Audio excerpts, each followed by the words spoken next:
So we're almost done, folks. Okay. So I want to talk about digestion. So, digestion is the process of turning the foods we eat into nutrients, right? And that those nutrients can be used for energy, growth, and repair.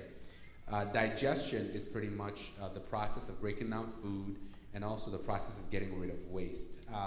But here's the interesting thing I want you all to understand. Digestive system is one continuous tube. The digestive system starts in your mouth and ends in your anus. Okay, it's not a bad word. Here's something interesting. When you put food in your mouth, okay, technically it's still not in your body. You understand? From your mouth to your anus, I have to use that word because it's not a vulgar word, it's a scientific word. Anything that's in that tube is not in your body. Even though you can't see it, I swallowed it, it's still not in my body. It's in the body only when it gets into the intestines. Okay, the intestines, what they do is they suck up all the nutrients. The nutrients enter the blood. Hopefully it's nutrients, it's not like vegetable oil or anything like that, but it enters the blood. And so the waste goes to my anus, and then you poop it out, right? But that's the idea behind it. When something is in that tube, it's still technically not in your body. You can't see it, but it's in a tube that's outside of the body. Okay, so let's go. So there are two types of digestion. There's mechanical digestion, which simply refers to the physical aspect of the digestive process, such as chewing and peristalsis. Okay, peristalsis is your body has this automatic way in which it can move food along your gut. It's automatic.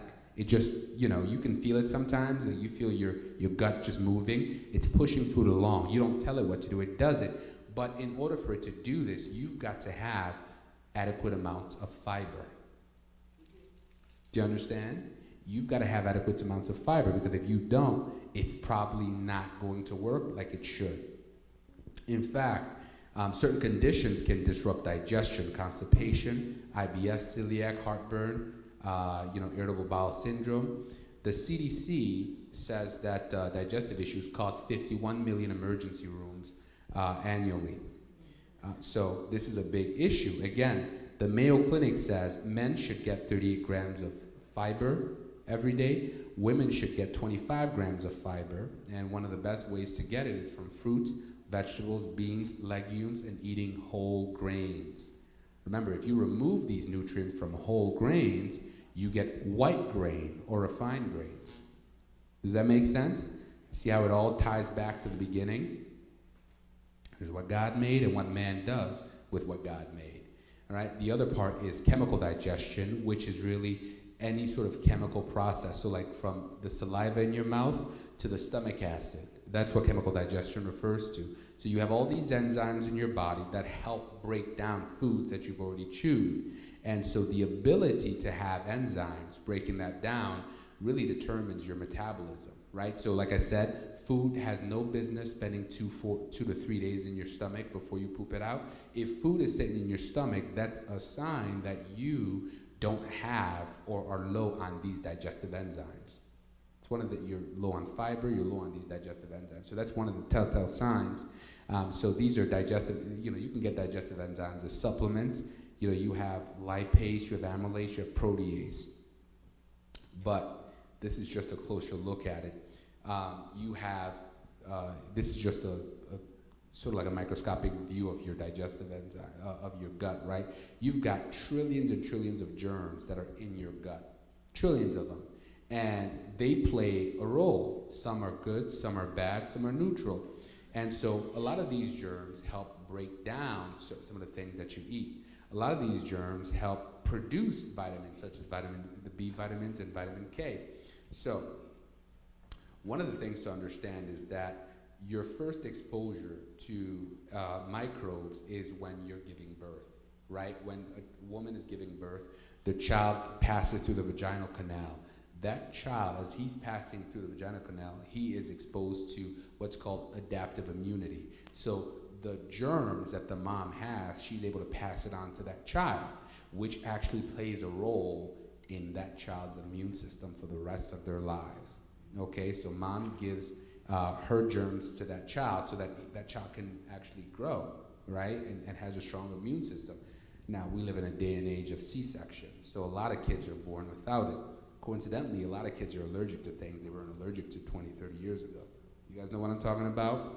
Kids are allergic to this, they're allergic because they don't have adaptive immunity. So it's not an accident. This is all being done on purpose. So 2/3 of the microbiome is unique to each person, which means that hence why it is so important for a child to be born through the vaginal canal, okay?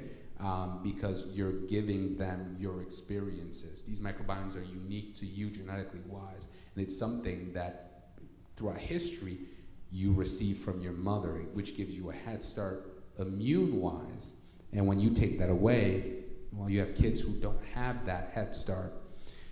Your microbiota, because they play such an important role, they can affect the brain and the way the brain functions. Your gut is often called a second brain. And studies show that microbial diversity is one of the best things for health. They lower your risk for dysbiosis, obesity, diabetes, infections, inflammation. In fact, one study found that just before the onset of diabetes on a person, they find that microbial diversity has been reduced.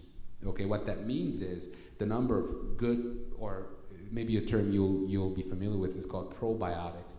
The number of probiotics in the body is actually reduced just before someone develops diabetes, right? So this doesn't happen by accident, right? We live and eat in a way that kills the gut bacteria, the probiotics in our gut, and because they die, harmful ones take over their territory, right? It's like a gang war, right? They take over their territory, and as they take over their territory, they make it easier for bad things, chronic diseases, to manifest. Does that make sense? And it all stems from the way we eat and the way we live. That's where it comes from. So, a healthy gut affects your digestion, immune system, weight, blood sugar, and even your mental health. Now, of course, we live in a modern society with modern things that disrupt our gut. Exhibit A, antibiotics, and many other medications. But antibiotics, think about it. If you've had an antibiotic recently, let me ask you this. Did your doctor then tell you to take probiotics? No. Okay, so never take antibiotics without your doctor telling you to take probiotics. In fact,